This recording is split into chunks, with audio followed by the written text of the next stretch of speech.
on suppose que P0 est de degré 0, P1 est de degré 1, etc. jusqu'à Pn qui est de degré n. Et on veut prouver que la famille B est libre.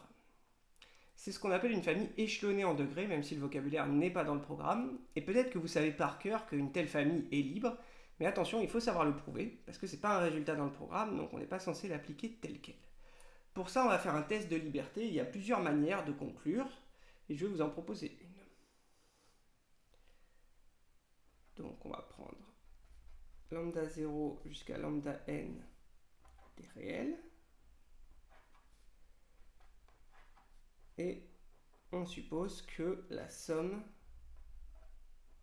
des lambda i pi est égale au polynôme nul. Une des manières de conclure, c'est d'extraire de la somme lambda n pn. Donc si j'extrais lambda n pn de la somme et que je retranche le reste de la somme des deux côtés, j'obtiens ceci. Lambda n pn est égal à l'opposé de la somme des lambda i pi pour i allant de 0 à n-1. Sauf que Pn est un polynôme de degré n. Et ce polynôme-là est un polynôme de degré inférieur ou égal à n-1. Donc un réel fois un polynôme de degré n qui est égal à un polynôme de degré inférieur ou égal à n-1, ce n'est possible que si les deux polynômes sont nuls et donc que le réel lambda n vaut 0.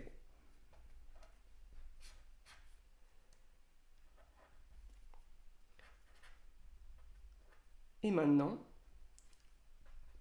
on peut repartir de cette combinaison linéaire-là qui est égale à 0. Et de la même manière, on va obtenir lambda n-1 égale à 0.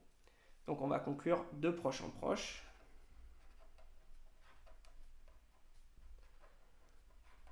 De proche en proche, on a lambda n-1 qui vaut 0, jusqu'à lambda 1 qui vaut 0.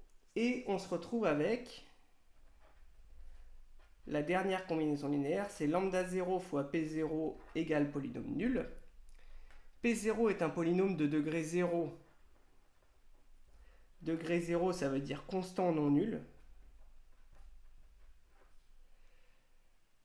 Et donc, c'est que lambda 0 vaut 0.